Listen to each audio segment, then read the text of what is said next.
નમસ્કાર. કરંટ ટોપિકમાં હું મયુરી આપ સૌનું સ્વાગત કરું છું અને આજે અત્યંત અગત્યના મુદ્દા સાથે કાર્યક્રમમાં વાત કરવાની છે. ખાસ કરીને ભારત અને કેનેડા વચ્ચેના જે સંબંધો બગડ્યા છે તેના વિશે ખાસ ચર્ચા એટલા માટે જરૂરી છે કેમ કે ઘણા દિવસોથી જ્યારથી ખાલિસ્તાની પ્રવૃત્તિઓ જે છે તેના કારણે ભારત અને કેનેડા વચ્ચેના સંબંધો બગડ્યા હતા, ક્યાંક ને ક્યાંક એ જે સંબંધો બગડ્યા છે તેની જે અસર છે થોડે ઘણે અંશે આપણા વિદ્યાર્થીઓને થઈ પણ રહી હતી. ઘણી વખત એવું પણ હતું કે કદાચ જે વિદ્યાર્થીઓ ત્યાં ગયા છે તેને એ પ્રકારનું કોઈ નુકસાન થવાની શક્યતા ઊભી નહોતી થઈ, પરંતુ હવે સ્થિતિ બદલાઈ છે. હવે પરિવર્તન આવ્યું છે, ધરખમ ફેરફારો થયા છે અને ફેરફારો થયા છે કેનેડાના પીએમ જસ્ટિન ટ્રુડોના કારણે, કેમ કે જસ્ટિન ટ્રુડોએ જે પ્રકારે જાહેરાત કરી છે ઇમિગ્રેશન નીતિઓમાં, ખાસ કરીને અત્યંત મહત્વની આ જાહેરાત છે. ખાસ કરીને આપણા જે વિદ્યાર્થીઓ અને એમાં પણ ગુજરાતી વિદ્યાર્થીઓ જે મોટે ભાગે એવું વિચારતા હોય છે કે સ્કૂલનું જે શિક્ષણ છે તે મેળવી લીધા બાદ પછી હાયર ડિગ્રી તેમને વિદેશમાં જઈને મેળવવી હોય છે, વિદેશમાં જઈને કારકિર્દી બનાવવી હોય છે, અલગ અલગ ક્ષેત્રોમાં વિદેશમાં થઈને સ્થાયી થવાનું જે સપનું જોતા હોય છે એ તમામ ભારતીયો, એ તમામ ગુજરાતીઓ, અને હવે જ્યારે ઇમિગ્રેશન નીતિમાં ફેરફાર કરવામાં આવ્યા છે ત્યારે આ તમામ જે વિદ્યાર્થીઓ છે તેમને કેટલે અંશે અસર પહોંચવાની છે અને તેની સાથે ઇમિગ્રેશન નીતિઓમાં ફેરફાર કયા પ્રકારે કરવામાં આવ્યા છે. કેમ કે સામાન્યપણે એ પ્રકારની વલણ જોવા મળતું હોય છે કે અહીંયાથી જાય સ્ટુડન્ટ વિઝા ઉપર કે પછી પીઆર ઉપર કોઈ પણ રીતે જાય, પરંતુ કેનેડામાં જઈને નોકરીઓ મેળવવી, ત્યાં જઈને કામ કરવું, ત્યાં જઈને રોજગારી મેળવવી, એ બધું પહેલાંના મહિનાઓ, અમુક મહિનાઓ પહેલાં ખૂબ જ સરળ હતું. પરંતુ હવે જે પ્રકારે એક પરિવર્તનનો પવન ફૂંકાયો છે, ક્યાંક આપણા વિદ્યાર્થીઓ માટે આ નકારાત્મક છે. કેમ કે હવે ત્યાંની જે સરકાર છે તે કેનેડાના જે લોકો છે તેને પ્રાધાન્ય આપશે ત્યાંની નોકરીઓમાં. એટલે અહીંયાથી જે લોકો જઈ રહ્યા છે અને તેઓ વિચાર કરી રહ્યા છે કે કેનેડામાં જઈને વસ્યા બાદ ત્યાં રહેવાના જે ખર્ચા છે, કોસ્ટ ઓફ લિવિંગ છે, એ ત્યાં કામ કરીને અમે મેળવી લઈશું, ત્યાં રોજગારી મળશે અને ત્યાં પ્રકારે જે પણ મહેનતાણું મળે તેનાથી ગુજારો થઈ જશે. કદાચ આ જે સ્થિતિ છે તેમાં હવે ફેરફાર આવશે, કદાચ આ હવે શક્ય ન પણ બને. એટલે આપણે ચોક્કસ એ ચર્ચા કરવાની છે કે હવે શું વિકલ્પો રહ્યા છે આપણા વિદ્યાર્થીઓ પાસે, હવે ત્યાં વાતાવરણ કેવા પ્રકારનું છે, કઈ દિશામાં જઈ રહ્યું છે, ખાસ કરીને ત્યાંનો પોલિટિકલ સિનારીઓની જો આપણે વાત કરીએ, રાજકારણ ત્યાંનું જે દિશામાં આગળ વધી રહ્યું છે. અને થોડા દિવસો પહેલાં જે પ્રકારે એક સમાચાર અત્યંત મહત્વના સામે આવ્યા હતા કે રાજદ્વારીઓને પણ પરત બોલાવી લેવામાં આવ્યા છે, એટલે કેટલે અંશે સંબંધો વણસ્યા છે તેનો પણ ક્યાંક આપણે ચિતાર મેળવવાનો છે આજના કાર્યક્રમમાં ચર્ચામાં. વધુ સમય ન લેતા આજના કાર્યક્રમમાં જે બે મહેમાનો મારી સાથે જોડાયા છે હું એમનો પરિચય કરાવી દઉં. સૌથી પહેલાં મારી સાથે જોડાયા છે આકાશભાઈ દેસાઈ, અને આકાશભાઈનો જ્યારે મારે પરિચય આપવો હોય તો એ પ્રકારે હું આપી શકું. અમૃતપાલ એ વિઝન નામની સંસ્થા અને ઘણા સમયથી આ વિઝા કન્સલ્ટન્સીના ક્ષેત્રમાં તેઓ કાર્યરત છે, અનેક વિદ્યાર્થીઓને માર્ગદર્શન આપી ચૂક્યા છે અને ખાસ કરીને જ્યારે અત્યારે સ્થિતિ બદલાઈ છે ત્યારે અત્યારે વિદ્યાર્થીઓએ શું કરવું તેની માહિતી આપણે આકાશભાઈ પાસેથી મેળવવાની છે. મારી સાથે શ્વેતા અગ્રાવત પણ જોડાયા છે. શ્વેતા અગ્રાવત પણ આ ક્ષેત્રમાં કાર્યરત છે, ખાસ કરીને યુએસ છે, યુકે છે, કેનેડા છે, ત્યાં જે વિદ્યાર્થીઓ જવા ઈચ્છતા હોય, પોતાની કારકિર્દી બનાવવા માંગતા હોય ત્યારે ત્યાં શું કરવું, શું ન કરવું, ત્યાંના જે નિયમો છે, કાયદા કાનૂન જે ત્યાંના દેશોના છે તેના વિશે પણ ખૂબ જ અઢળક માહિતી તેઓ ધરાવે છે. એટલે શ્વેતાબેન પાસેથી પણ માર્ગદર્શન મેળવીશું. શ્વેતાબેન અને આકાશભાઈ, ખૂબ ખૂબ સ્વાગત છે આપનું કાર્યક્રમમાં. Thank you Mayuri. આકાશભાઈ, પહેલો સવાલ મારે આપના થ્રુ પૂછવો છે. આકાશભાઈ, ખાસ કરીને જ્યારે જાહેરાત કરવામાં આવી છે, બંને દેશો વચ્ચે હવે કડવાશ વધી છે, આપણા વિદ્યાર્થીઓ માટે કેટલું અઘરું? એમ જોવા જઈએ ને મેમ, તો એ લોકો માટે અઘરું છે કે જે લોકોની પ્રોફાઇલ એક એવરેજ છે, બિલો એવરેજ છે, કે જેની અંદર તમે જુઓ તો આજે યુનિવર્સિટી લેવલ ઉપર, પીએચડી લેવલ ઉપર જે સ્ટુડન્ટ જઈને સ્ટડી કરવા માંગે છે એ લોકોનો અત્યારના ટાઈમમાં કેનેડાની અંદર કોઈ પ્રોબ્લેમ છે નહીં. અગર હું તમને કહું કે જે ડિપ્લોમા લેવલ ઉપર કે પીજી ડિપ્લોમા કે એ કરવા માટે જે લોકો જાય છે કોલેજની અંદર, ખાસ કરીને ઓન્ટારિયોની અંદર, કિચનરની અંદર, તો એ લેવલ પર સ્ટુડન્ટ વધી ગયા છે. ક્વોલિટી ઓફ એજ્યુકેશન અમુક જગ્યા પર એવું છે કે જે કોલેજમાં એટલું બધી નહોતું જે લેવલનું યુનિવર્સિટીમાં મળે. તો આજેની જે સિચ્યુએશન છે સ્ટુડન્ટ માટે કેનેડાની અંદર, યુનિવર્સિટી જે સ્ટુડન્ટ છે કે જેમને જેન્યુઅલી ભણવું છે, અને યુનિવર્સિટી લેવલનું એમને એજ્યુકેશન જોઈએ. આજે તમે જુઓ કે લોકો 20 લાખ 15 લાખ રૂપિયા ફીસ પે કરીને યુનિવર્સિટીની અંદર જઈને સ્ટડી કરે છે. તો એમને જોબ લેવલ ઉપર, સ્ટડી લેવલ ઉપર કોઈ એમને તકલીફ નથી. બાકી કોલેજ લેવલ ઉપર અગર તમે જઈને જુઓ ને તો એ લોકોને એવું છે કે ત્યાં ક્રાઉડ વધી ગયું છે. જે કોલેજની અંદર સ્ટુડન્ટ વધીને ત્યાં જઈને સ્ટડી કરે છે. એજ્યુકેશન કોલેજમાં એટલું નથી મળતું જેટલું જે લેવલ ઉપર યુનિવર્સિટીમાં મળે છે. તો એની અંદર અગર તમે જોવા જાઓ તો તકલીફ એ લોકોને છે કે જેમની પ્રોફાઇલ એવરેજ છે. એ લોકોને કોઈ પ્રોબ્લેમ નથી. જે લોકોની પ્રોફાઇલ સારી છે, જે જેન્યુઅલી સ્ટુડન્ટ તરીકે એ લોકો જઈને એક સારું કરિયર જોતા હોય છે, પ્લેસમેન્ટ જોતા હોય છે, કે એમને આજની ડેટની અંદર કોઈ એવી સચેસ તકલીફ નથી. બિલકુલ આકાશભાઈ, અને ખાસ કરીને આપણે જ્યારે વાત કરીએ છીએ કે વિદ્યાર્થીઓ એવો વિચાર કરતા હોય છે કે ત્યાંની યુનિવર્સિટીમાં એક વખત એડમિશન મળી જાય એના પછી જે કામના કલાકો છે એ કામના કલાકોમાં કામ કરી લઈશું અને ત્યાં જે કોસ્ટ ઓફ લિવિંગ છે ત્યાં રહેવાનો ખર્ચો આપણે કાઢી લઈશું. હવે આ વિચારને લઈને કેટલાય વર્ષોથી આપણા વિદ્યાર્થીઓ ત્યાં જતા આવ્યા છે, ત્યાં પોતાનું ભણવાનું પૂરું કરીને કારકિર્દી પણ બનાવી ચૂક્યા છે, સ્થાયી થઈ ચૂક્યા છે. એટલે હવે શું આ કોન્સેપ્ટમાં કોઈ ફેરફાર આવશે? કેમ કે ઇમિગ્રેશનની નીતિમાં ખૂબ જ કડક તેમણે નિયમો લાવ્યા છે અને ખાસ કરીને જે નિયમો છે તેમાં પ્રેફરન્સ ત્યાંના નાગરિકોને આપવાની વાત છે. એટલે આ કેટલા અંશે નડી શકે? ડેફિનેટલી મેમ, અગર તમે વાત કરો કે ઇમિગ્રેશન લેવલ ઉપર અગર તમે જઈને જુઓ તો પહેલા વાત કરું હું કોસ્ટ ઓફ લિવિંગની અંદર, તો કેનેડાની અંદર એક રૂલ્સ બહુ સૌથી સારું છે વર્ષોથી, કે એની અંદર એ લોકો જીઆઈસી એકાઉન્ટ ઓપન કરાવે છે સ્ટુડન્ટ માટેનું, કે આવા વાળા 12 મહિનાની અંદરનું જે બી લિવિંગ કોસ્ટ હોય એ પહેલા તમને પે કરવાનું અહીંયાથી ઇન્ડિયાથી વિઝા ફાઇલ મૂકતા પહેલા, અને એના પછી એ તમને દર મહિને તમને મળતું હોય છે. તો દરેક સ્ટુડન્ટને અત્યારે મેન્ટાલિટી એવી છે કે મને પાર્ટ ટાઈમ જોબ કરવી છે, મને આ કરવું છે, બટ બીઇંગ અ સ્ટુડન્ટ અગર તમે જુઓ તો એ લોકો માટે બી 24 કલાક જ હોય છે. કે અગર કેનેડામાં કે અગર ઇન્ડિયામાં હોય તો અગર એમનું જે ઇન્ડિયા લેવલ ઉપરનું જે ટાઈમ ટેબલ હોય છે university college as a student, તો એ કેનેડાની અંદર ટાઈમ ટેબલ કમ્પ્લીટલી ડિફરન્ટ હોય છે. તો એ લોકોને વીકની અંદર જે 20 કલાક 22 કલાક એ લોકો કેશમાં કે પછી જેનરલી કોઈ સ્ટોર ઉપર પાર્ટ ટાઈમ જોબ રેસ્ટોરન્ટની અંદર એ લોકો કરતા હોય, બટ એ એક સારી વસ્તુ છે કે એ લોકોને પાર્ટ ટાઈમ જોબ મળી જતી હોય છે. પણ બીંગ અ સ્ટુડન્ટ મારા હિસાબથી એવું છે કે અગર એ લોકોને જીઆઈસી છે, એ લોકોને ભણતર સારું છે, પ્લેસમેન્ટ સારું છે, યુનિવર્સિટી સારું છે, તો એ લોકોને જોબ અગર એમને લિમિટેડ મળે છે ધેટ ઇઝ ઓકે. બટ અત્યારે જે સિનારીઓ છે કેનેડાની અંદર એ કમ્પ્લીટલી ડિફરન્ટ છે. કે અગર કેનેડાની અંદર અગર તમે જાઓ તો એકોમોડેશનની અંદર બી પ્રોબ્લેમ આવે છે, ઓન્ટારિયોની અંદર. પછી અગર તમે જુઓ તો એ લોકોને પ્રોબ્લેમ આવે છે જોબ માટે, કારણ કે જોબ માટેનું કોમ્પિટિશન એટલું વધી ગયું છે. આજથી હું તમને વાત કરું 2022માં તો એટલું કોમ્પિટિશન 2022માં નહોતું. 2023 સપ્ટેમ્બરની અંદર જેટલા સ્ટુડન્ટ ગયા એનાથી અત્યારે 24માં ઓછા ગયા, બટ અત્યારે જે પ્રમાણેનું ત્યાં ક્રાઉડ છે તો જોબ મળવી અઘરી છે.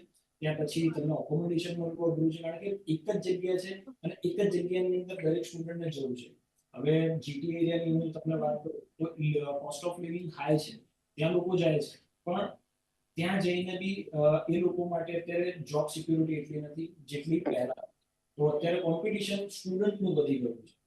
તો જે ઇમિગ્રેશન લેવલ ઉપરની હું તમને વાત કરું તો ઇમિગ્રેશન લેવલ ઉપરની અંદર એ લોકો જે રૂલ્સ નીકળ્યા છે 19 માર્ચ એ લોકોએ ડિક્લેર કર્યું કે સ્પાઉસ વિઝા એ લોકોએ બંધ કર્યું. પછી 18 સપ્ટેમ્બર 2024 જેની અંદર એ લોકોએ રોલ કાઢ્યું પીજીડબ્લ્યુપી ની અંદર, કે અગર કોઈનું કોલેજ લેવલ ઉપર સ્ટડી કમ્પ્લીટ થાય છે તો એ લોકોને સીએલબી 5 આપવું પડશે. અને યુનિવર્સિટી લેવલ ઉપર અગર એ લોકો કમ્પ્લીટ કરીને 2 વર્ષનું માસ્ટર્સ કમ્પ્લીટ કરીને અગર એ લોકો પીજીડબ્લ્યુપી એપ્લાય કરે છે પોસ્ટ ગ્રેજ્યુએશન વર્ક પરમિટ, તો એ લોકોને સીએલબી 7 એટલે કે ઇંગ્લિશ ટેસ્ટ એ લોકોને ફરીથી આપવું પડશે વર્ક પરમિટ એપ્લાય કરવા માટે. તો અત્યારે કેનેડા મારા પ્રમાણે અગર તમે જુઓ તો એ લોકો ક્વોલિટી જુએ છે, કે જે ક્વોલિટી સ્ટુડન્ટ છે, ક્વોલિટી પ્રોફાઇલ છે, સ્કિલ બેઝ પ્રોફાઇલ છે વર્ક પરમિટની અંદર સ્ટુડન્ટની અંદર, તો એ લોકો ઉપર એ લોકોનું વધારે ધ્યાન છે કમ્પેરેટિવલી કે જે એવરેજ ઓર બિલો એવરેજ છે. યસ બિલકુલ. બેન, આપણે ચર્ચા જે પ્રકારે કરી રહ્યા છીએ કે કેનેડામાં હવે સ્થિતિમાં બહુ જ ફેરફાર થયા છે, આપ કઈ રીતે જોઈ રહ્યા છો? કેમ કે ફેરફાર કરવામાં આવ્યા છે. હવે વિદ્યાર્થીઓ જે છે જે પ્રકારે એક મોકળાશ હતી, એક સ્વતંત્રતા હતી કે ત્યાં જઈશું એટલે ક્યાંક તો નોકરી મળી જ જશે, પણ હવે કદાચ નોકરી ન પણ મળી શકે અને જો મળે પણ છે તો પણ એ પ્રકારનું સ્ટાન્ડર્ડ એનું ન હોય કે કદાચ કેનેડામાં રહેવાના ખર્ચા નીકળી શકે. એટલે આપ કઈ રીતે જુઓ છો? અને જો કેનેડા સિવાય પછી બીજા વિકલ્પો હોય ત્યાં હવે નજર દોડાવી પડશે એવું લાગે છે? જી ચોક્કસ મયુરી, હું સૌથી પહેલા તો તમારા પહેલા સવાલનો જવાબ આપું કે આ જે ચેન્જીસ લાવવામાં આવ્યા છે એની અસર ઇમ્પેક્ટ આપણા સ્ટુડન્ટ્સ ઉપર કેટલી રહી છે. તો હું એની અંદર સૌથી પહેલા બે વસ્તુમાં બાયફિકેશન કરીશ કે જે સ્ટુડન્ટ્સ ઓલરેડી ત્યાં પહોંચી ચૂક્યા છે એ, અને જે સ્ટુડન્ટ્સ અહીંયા છે અને જેમની ઈચ્છા છે કે હવે આવનારા વર્ષમાં એ લોકો કેનેડા શિફ્ટ થશે. તો આ બે સિનારીઓને જો આપણે અલગ રીતે જોવા માંગીએ તો સૌથી પહેલા સિનારીઓમાં જે સ્ટુડન્ટ્સ ઓલરેડી ત્યાં છે, જેમની સારી પ્રોફાઇલ છે, ત્યાં જઈને જેમણે માસ્ટર્સ એટલે કે પોસ્ટ ગ્રેજ્યુએશન ડિપ્લોમા અથવા તો પોસ્ટ ગ્રેજ્યુએટ સર્ટિફિકેટ નથી કર્યું, બટ એની કમ્પેરિઝનમાં 2 વર્ષનો માસ્ટર્સનો પ્રોગ્રામ કમ્પ્લીટ કર્યો છે અને હવે એ લોકો વર્ક પરમિટ અથવા તો પીઆર માટે જઈ રહ્યા છે, એમના માટે આ બધા નિયમોની અસર જે છે એ મિનિમમ રહેશે. કારણ કે હવે જે પીઆર માટે પણ નવા નિયમો આવ્યા છે કે જેની અંદર 6 અલગ અલગ કેટેગરીઝ આપવામાં આવી છે અને એ 6 કેટેગરી માટે અલગ અલગ સીઆરએસ સ્કોર કાઉન્ટ થાય છે. તો કદાચ આપણા જે સ્ટુડન્ટ્સ અહીંયાથી ગયા છે અને હવે પીઆર માટે અપ્લાય કરી રહ્યા છે એમને આનો ચોક્કસપણે ફાયદો મળી રહેશે. એની સાથે હવે બીજી કેટેગરીની વાત કરીએ કે જ્યાં આગળ આપણા સ્ટુડન્ટ્સ અહીંયાથી જવા માટે પ્રયત્ન કરી રહ્યા છે, તો એના ઉપર કાપ જરૂર લાગશે. કારણ કે હું એટલું જણાવીશ કે 2023 સુધી જે સ્ટુડન્ટ્સ જતા હતા એમાં ઘણા સ્ટુડન્ટ્સ એવા હતા જેમની લાયકાત, જેવી રીતે આકાશભાઈ પણ કીધું કે એમની પ્રોફાઇલ જે છે નબળી હતી, એમની લાયકાત ઓછી હતી, એમના આઈએલટીએસ નો સ્કોર ઓછો હતો, એમનું એજ્યુકેશન જે હતું એમાં એમનો ઓરલ બેન્ડ્સ અથવા તો પર્સન્ટેજ અથવા તો સીજીપીએ ઓછા હતા. તો એવા સ્ટુડન્ટ્સ પણ એમ કેમ પ્રકારે જવાનો પ્રયત્ન કરી અને ત્યાં પોસ્ટ ગ્રેજ્યુએટ ડિપ્લોમા, સર્ટિફિકેટ કે કોઈ નાના પ્રોગ્રામ લઈને પણ ત્યાં પહોંચતા હતા. હવે એવા સ્ટુડન્ટ્સ માટે ચોક્કસપણે તકલીફ ઊભી થશે. કારણ કે જો લાયકાત નથી, તો ભલે તમે ભારતમાં હો કે બીજા કોઈ પણ દેશમાં, જો લાયકાત નથી તો એ ટાઈમ પર જોબ મેળવવી એ સૌથી મોટી ચેલેન્જ થઈ જ રહેવાની છે. બીજું કે જે સ્ટુડન્ટ્સ અહીંયાથી જઈ રહ્યા છે અને એવું વિચાર્યા છે કે અમે ત્યાં પાર્ટ ટાઈમ જોબ કરીશું સ્ટડીની સાથે સાથે અને અમારું જે જીવન જરૂરિયાતનો ખર્ચો છે અમે અહીંયાથી કાઢી શકીશું, તો એના માટે પણ જે સ્ટુડન્ટ્સ અહીંયાથી પોતાના સ્કિલ ડેવલપમેન્ટ ઉપર કામ કરીને ગયા છે, જેમ કે કોઈ કમ્પ્યુટર સાયન્સનો સ્ટુડન્ટ હોય તો એ ઓનલાઈન ફ્રીલાન્સિંગ કરી શકે, એના માટેના પ્રોજેક્ટ્સ માટેની ટ્રેનિંગ અહીંયાથી લઈને ગયો હોય. કોઈ એવા સ્ટુડન્ટ છે કે જે કોન્ટેન્ટ રાઇટિંગમાં સારા છે, તો એ લોકો અહીંયાથી કોન્ટેન્ટ રાઇટિંગનો કોર્સ કરીને ગયા છે અથવા તો ત્યાં જઈને ઇમ્પ્રુવમેન્ટ કરી રહ્યા છે. એવા સ્ટુડન્ટ્સ માટે ત્યાં જઈને જોબ મેળવવી અઘરી નથી. હા, હું એટલું ચોક્કસપણે કહીશ કે વર્ક પરમિટ મળ્યા પછી જ્યારે પીઆર માટે અપ્લાય કરીશું ત્યાર સુધીમાં તમારી પાસે એક સારી જોબ મેળવવા માટે now Canadians are going to be the highest priority. અને ચોક્કસપણે એ વાત સ્વીકારવા લાયક જ છે કે ત્યાંની લોકલ જે પબ્લિક છે એને પહેલી પ્રાયોરિટી આપવામાં આવે. પણ જો આપણે આંકડા ગણીએ તો ત્યાંની જે પોપ્યુલેશન છે કે જે આપણા લોકો જેટલી હાઈલી એજ્યુકેટેડ હોય એનો આંકડો ઘણો નાનો છે. તો એ કોમ્પિટિશન ભલે હશે, પણ જો આપણે આપણા સ્ટુડન્ટ્સને વધારે સારી રીતે અહીંયાથી પ્રિપેર કરીને મોકલીએ છીએ અને ત્યાં જઈને જો સ્ટુડન્ટ સારું એજ્યુકેશન લઈ રહ્યા છે તો આ મુદ્દો એમને બિલકુલ અસર કરવાનો નથી. બીજું, આ જે નવા બદલાવો લાવવામાં આવ્યા છે એને પણ હું પોઝિટિવ રીતે જોવા માંગુ છું કે હવે કેનેડિયન ગવર્મેન્ટ જે છે એ સારી પ્રોફાઇલના એટલે કે આપણા ક્રીમ સ્ટુડન્ટ્સને જ ત્યાં આગળ ઇન્વાઇટ કરવા માંગી રહ્યા છે. અહીંયાથી જે સ્ટુડન્ટ સારો પ્રોગ્રામ લઈને જઈ રહ્યા છે, માસ્ટર્સ પ્રોગ્રામ લઈને જઈ રહ્યા છે, પીએચડી માટે જઈ રહ્યા છે, એ બધા જ સ્ટુડન્ટ્સને ત્યાં આગળ કોઈ પ્રોબ્લેમ આવવાની નથી. એમના માટે એડમિશન મેળવવું, ત્યાં ભણવું, ત્યાં વર્ક પરમિટ મેળવવી, જોબ શોધવી અને પીઆર લેવા, આ આખી પ્રોસેસને ધીમે ધીમે સરળ કરવામાં આવી છે. આ માત્ર જે ચેન્જ આવ્યો છે એને આપણે એક જ દ્રષ્ટિએ જોવાની જરૂર છે કે જે પહેલા બહુ મોટા નંબરની અંદર સ્ટુડન્ટ્સ જતા હતા એ નંબરને હવે રિડ્યુસ કરવામાં આવ્યો છે અને એવા સ્ટુડન્ટ્સને ફિલ્ટર આઉટ કરવામાં આવી રહ્યા છે કે જેની પ્રોફાઇલ વીક છે. એનો મતલબ એ થાય છે પ્રક્રિયા કેવી રીતે, મતલબ કેવી રીતના એ લોકો અનુમાન લગાવે છે કે આ જે સ્ટુડન્ટ છે એ વધારે લાયકાત ધરાવે છે, આ સ્ટુડન્ટ વધારે લાયકાત નથી ધરાવતો? એના માટે સૌથી મોટામાં મોટો ચેન્જ જે છે એ લાવવામાં આવે જાન્યુઆરી 2024 ની અંદર, કે જ્યારે એવું ડિક્લેરેશન કરવામાં આવ્યું કે હવે બધા જ સ્ટુડન્ટ જે છે એ વિઝા ફાઇલ મૂકતા પહેલા પ્રોવિન્સ અટેસ્ટેશન લેટર એ કમ્પલસરી છે. હવે પ્રોવિન્શિયલ અટેસ્ટેશન લેટર જે છે એટલે કે PAL, આ લેટર એ એક એવી વસ્તુ છે કે જે દરેક પ્રોવિન્સને એક પાવર આપે છે કે એમણે કેટલા સ્ટુડન્ટ્સને પોતાના પ્રોવિન્સની અંદર એડમિશન આપવું છે, કેટલા સ્ટુડન્ટ્સને પોતાના પ્રોવિન્સમાં બોલાવવો છે. એટલે કે જાન્યુઆરી 24માં કેનેડિયન ગવર્મેન્ટે એક લિસ્ટ બહાર પાડ્યું હતું જેમાં દરેક પ્રોવિન્સને ટોટલ નંબર ઓફ સ્ટુડન્ટ્સ કે જેટલા અલાઉડ છે એ પર્ટિક્યુલર એકેડેમિક યર માટે સ્ટુડન્ટ વિઝા માટે એ પ્રોવિન્સમાં એન્ટ્રી કરવા માટે એના નંબર્સ ફિક્સ કરવામાં આવ્યા અને એના હિસાબથી દરેક પ્રોવિન્સે પોતાની રીતના પ્રોફાઇલનું એક પ્રોફાઇલની મર્યાદા જોઈને કેટલી સ્ટ્રોંગ પ્રોફાઇલ છે એના હિસાબે દરેક પ્રોવિન્સે ડિસિઝન લેવાનું છે કે આમાંથી કેટલા સ્ટુડન્ટ્સને આપણે અલાઉ કરીશું.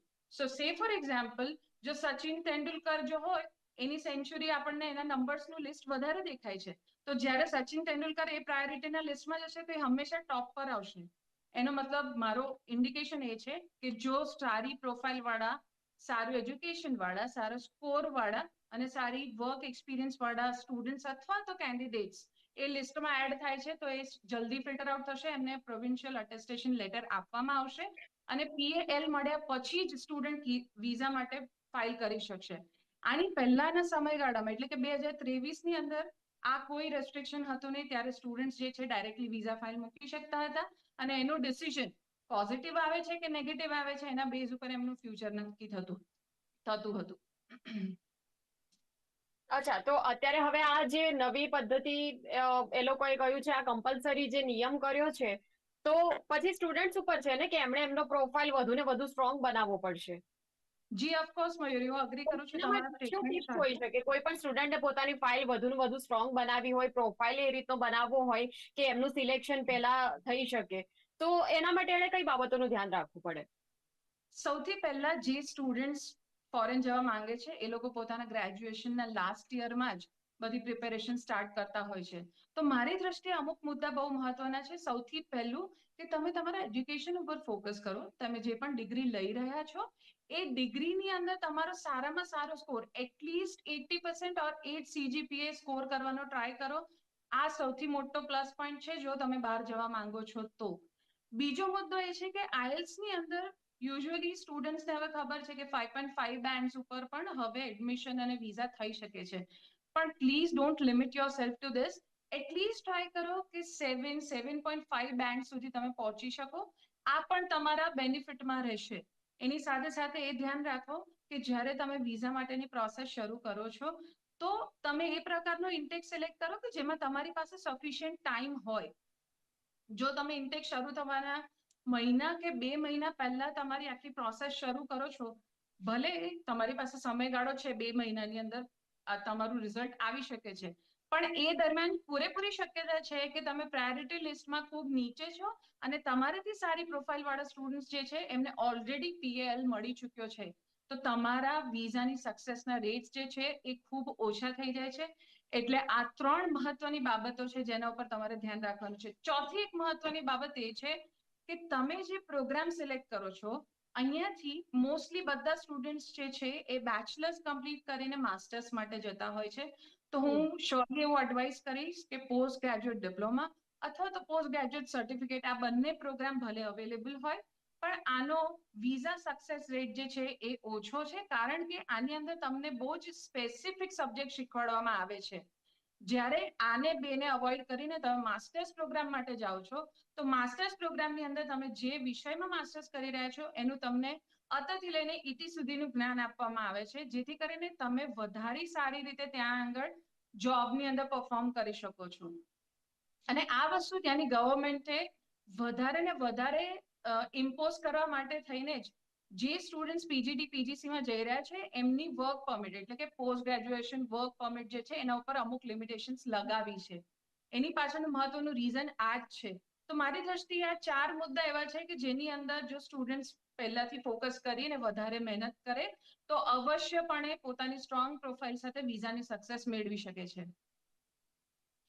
ચોક્કસ. આકાશભાઈ, આપણે જે રીતે વાત કરી કે હાલનો જે સિનારીઓ બદલાયો છે અને સાથે સાથે ત્યાં જે આ ખાલિસ્તાની પ્રવૃત્તિઓ થઈ રહી છે એનો પણ આપણે ઉલ્લેખ કરવો પડશે. શું એવા કોઈ વિદ્યાર્થીઓ તમારા ધ્યાનમાં આવ્યા છે કે જ્યાં એ લોકોને એ પ્રકારનો અનુભવ, કોઈ નકારાત્મક અનુભવ ત્યાં જઈને થયો હોય કે આ પ્રકારની કોઈ જે પ્રવૃત્તિઓ ત્યાં થઈ રહી છે એનો કદાચ આડકતરી રીતે કોઈ ભોગ બન્યા હોય એવું? નહીં મેમ, સજેસ્ટ જે જેન્યુઅલી મેં જેટલા સ્ટુડન્ટ મોકલ્યા છે આજ સુધી, અને એ હજી બી મારા કોન્ટેક્ટમાં છે, અત્યારે બી કોમ્યુનિકેશન અમારું ઓનગોઈંગ હોય છે, કારણ કે ફ્રેન્ડલી થોડું એન્વાયરમેન્ટ છે. તો આજે બી જેટલા student spouse visa, visitor visa, કે અગર તમે સ્ટુડન્ટ ઉપર જેટલા બી લોકો ગયા છે આજ સુધી મેં નથી સાંભળ્યું કે જેની અંદર એ લોકોને કોઈ તકલીફ હોય. તમે પાલિસ્તાની જેવી તમે પૂછો છો, સચેસ જે ગુજરાતની અંદર જેટલા બી સ્ટુડન્ટ મોકલ્યા છે, દુબઈથી મારા ખાસા એવા સ્ટુડન્ટ છે જે ગયા છે, પણ એ લોકોને સચેસ કોઈ એક્સપિરિયન્સ જ નથી જેની અંદર એ લોકોને કોઈ તકલીફ પડી હોય ઇન ટર્મ્સ ઓફ એવરીથિંગ.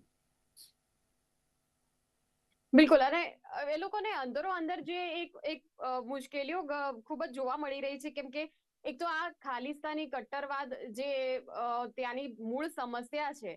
એટલે જ્યારે કોઈ પણ દેશમાં કોઈ પણ વિદ્યાર્થી જાય છે, હવે એ દેશનું જ્યારે જે વાતાવરણ છે તે અસ્થિર હોય ત્યારે કેટલું જોખમ હોઈ શકે, કેમ કે આપણે પહેલા પણ જોયું છે કે યુક્રેનમાં ઘણા બધા જે આપણા વિદ્યાર્થીઓ ગયા હતા, પછી આપણી સરકારે ઓપરેશન કરીને પછી એમને બહાર ત્યાંથી કાઢવા પડ્યા, અને એ પ્રકારે અત્યારે જે સંબંધો જે લેવલે બગડ્યા છે, કેમ કે રાજદ્વારીને જો પરત બોલાવી લેવામાં આવે ને એટલે એ ખૂબ જ ગંભીર સ્થિતિ કહેવાય, કે બિલકુલ એવી શક્યતા નથી કે અમુક ટૂંક જ સમયની અંદર ફરીવાર બધું સમુસૂત્રું થઈ જશે, એ પ્રકારનો તો અત્યારે સીન નથી. પરંતુ અત્યારે દ્રશ્યો એ પ્રકારના જોવા મળી રહ્યા છે કે કદાચ બેમાંથી કોઈ દેશો નમતું મૂકવા તૈયાર નથી, અને આક્ષેપબાજી તો સતત થઈ જ રહી છે. ટ્રુડોનો પોતાનો પણ વિરોધ થઈ રહ્યો છે, ત્યાં પણ કદાચ ત્યાંની સરકારમાં પણ પછી ફેરફાર આવે એવી પણ શક્યતાઓ છે. એટલે આ બધી જે પરિસ્થિતિ છે તેને લઈને હવે જે વિદ્યાર્થીઓ પ્લાનિંગ કરી રહ્યા છે કેનેડા માટેનું, એ લોકોએ શું ધ્યાનમાં રાખવું? મારું એક સજેશન છે અત્યારના યુથને કે અગર એ લોકો અગર કેનેડા માટે પ્લાનિંગ કરે છે તો ઇફ અગર એ પ્લાનિંગ કરવા જઈ રહ્યા છે તો એ લોકોને મિનિમમ 8 મહિના પહેલા લોકોને પ્લાનિંગ કરવું જોઈએ, સો દેટ એ લોકો જોડે ટાઈમ હોય એની પ્રોફાઇલને બૂસ્ટ કરવા માટે, ઇન્ક્રીઝ કરવા માટે. કારણ કે આજે કેનેડાની અંદર જેટલા બી સ્ટુડન્ટ જવાના છે કે જે જઈ રહ્યા છે, જે ઇન્ડિયામાં છે, જે પ્લાનિંગ કરી રહ્યા છે, જે જવાના છે, તો એ લોકોને અત્યારની ડેટની અંદર એ જ ધ્યાનમાં રાખવા જેવી વાત એ છે કે એ લોકોની પ્રોફાઇલ સારી હોવી જોઈએ. ઇફ અગર એ લોકોની પ્રોફાઇલ એજ્યુકેશન લઈ લો, તમે ઇંગ્લિશ ટેસ્ટ લઈ લો, પછી ઇન ટર્મ્સ ઓફ ફાઇનાન્સ લઈ લો, કારણ કે સ્ટ્રગલ એઝ અ સ્ટુડન્ટ જે સ્ટ્રગલ હોય છે ત્યાં કોઈ ફેમિલી નથી હોતી, કોઈ ફેસિલિટીઝ એટલી બધી નથી, જાતે જ બધી વસ્તુ કરવાની હોય છે. તો અગર એ 8 મહિના પહેલા, 9 મહિના પહેલા અગર એ પ્લાનિંગ કરે છે તો એ લોકો માટે એટલું ઈઝી થઈ જશે, એટલું સ્ટડી એ પોતે કરી લેશે કે પછી વાત ખાલી કેનેડાની નથી, Canada, USA, UK, Australia, Germany, જે બી કન્ટ્રીની અંદર એ લોકો પ્લાન કરી રહ્યા છે, તો એ પ્લાનિંગની અંદર એ લોકોને એ સક્ષમ રહેશે કે અગર કોઈ વસ્તુ, કોઈ સિચ્યુએશન એ લોકો ફેસ કરશે તો એક્સપિરિયન્સ સાથે ફેસ કરશે, નોલેજ સાથે ફેસ કરશે, તો એ લોકોને કોઈ પ્રોબ્લેમ નહીં આવે. અગર કોઈ એવું વિચારે છે કે કોઈ કન્ટ્રી માટે કન્ફ્યુઝ છે, તમે લઈ લો કે એજ્યુકેશન લઈને કન્ફ્યુઝ છે કે ભાઈ મારે કયા કોર્સમાં જવું જોઈએ, યુનિવર્સિટી કોલેજમાં જવું જોઈએ, કન્ટ્રીમાં જવું જોઈએ, તો અગર એ લોકોને એ બધી વસ્તુની ક્લિયરિટી હશે તો એ લોકોને કોઈ પ્રોબ્લેમ નહીં આવે, કારણ કે એ વસ્તુને એ લોકોના નોલેજ હશે. અગર હું વાત કરું મેનની, મારી, તો અમે પોતે લોકો એઝ અ કન્સલ્ટન્ટ તો ઠીક છે કે અમે લોકો વિઝા માટે બધી વસ્તુની પ્રોસેસ કરતા હોઈએ જી. છીએ, એડમિશન માટેની કે પછી વિઝા માટેની, પણ અમે લોકો સૌથી પહેલા સ્ટુડન્ટની કાઉન્સિલિંગ કરીએ છીએ. એ કાઉન્સિલિંગની અંદર અમે લોકો એ સ્ટુડન્ટને પ્રોસેસ કરીએ છીએ, એ લોકોની વિઝા પ્રોસેસ કરીએ છીએ કે જે લોકો એકચ્યુઅલી એમને જેન્યુઅલી લાગે છે કે આ સ્ટુડન્ટ ત્યાં જઈને કંઈ કરશે, એની લાઈફમાં કંઈ કરશે, એને કંઈક વસ્તુ અચીવ કરશે, તો એવા લોકોને અમે લોકો એન્કરેજ કરીએ છીએ, એલિવેટ કરીએ છીએ કે હા અગર તમારામાં છે તો તમે જઈ શકો. બાકી એવા બી લોકો હોય છે કે જે લોકોને ખાલી જવાથી મતલબ છે, તો એ લોકોનો કોઈ મતલબ નથી એન્ટરટેન કરવાનો. સો આજે બી જેટલા બી સ્ટુડન્ટ વિચારે છે કે ભાઈ લોકો જઈને ત્યાં ભણી લે, કરી લે, તો સૌથી પહેલા તો ક્વોલિટી મેટર, કે અગર એ લોકોના સીજીપીએ સારા છે, કોઈ બેકલોગ નથી, કોઈ ગેપ નથી, અને ઇફ ગેપ છે તો જસ્ટિફાઈડ ગેપ છે, ઇંગ્લિશ ટેસ્ટ એ લોકોનું સારું છે, એ અગર અહીંયા મહેનત કરશે તો એ ત્યાં મહેનત કરશે. જે લોકો અહીંયા મહેનત નહીં કરી શકે તો એ લોકો માટે કેનેડા હોય કે કોઈ બી કન્ટ્રી હોય, ડઝન્ટ મેટર, પણ એ લોકો એ જ વસ્તુની અંદર રહેશે, એક લિમિટ થઈ જશે કે એની અંદર એ સર્કલની અંદર ફરક રહે, બાકી મતલબ નથી. કારણ કે આજે કોઈ બી બિલકુલ. કન્ટ્રી તમે પ્લાન કરો તો પ્લાન કરવા માટે ક્લિયરિટી હોવી બહુ ઇમ્પોર્ટન્ટ છે. આ ખાલી નાનું એવું મારું સજેશન હતું. ઠીક છે.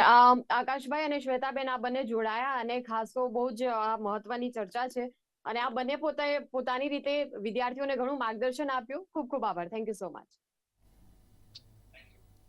તો કરંટ ટોપિકમાં આજે મુદ્દો કે કેનેડા કેવી રીતે જઈશું હવે, કેમ કે જ્યારે સ્થિતિ ગંભીર થઈ રહી છે અને જ્યારે બંને દેશો વચ્ચેના સંબંધો બગડ્યા છે, ભારત અને કેનેડા વચ્ચેના સંબંધો ની જે સ્થિતિ છે તેની અત્યારે જે વિદ્યાર્થીઓ પ્લાન કરી રહ્યા છે, અત્યારે જે ઓલરેડી ભારતના લોકો ત્યાં છે, તો આ તમામ જે લોકો છે તેમને શું અસર થશે? ખાસ કરીને એવા લોકો કે જે વિચારી રહ્યા છે કે ત્યાં જઈને કામ કરીશું, કોસ્ટ ઓફ લિવિંગ ક્યાંક ને ક્યાંક તેમાં વધઘટ જે થયા કરે છે, તો કેનેડામાં જઈને સર્વાઈવ કેવી રીતે કરીશું? તો આ પ્રકારના તમામ જે પ્રશ્નો જે લોકોને થતા હોય એ લોકો માટેનો આ કાર્યક્રમ આજનો હતો અને ખૂબ જ રસપ્રદ ચર્ચા રહી અને આપણા બંને મહેમાનોએ ખૂબ જ સારું એવું માર્ગદર્શન પણ આપ્યું. તો આવા જ પ્રકારના અન્ય કોઈ મુદ્દા સાથે ફરીવાર મળીશું કરંટ ટોપિકમાં. ત્યાં સુધી આપ જોતા રહો ગુજરાત ન્યૂઝ સત્યની સાથે. નમસ્કાર.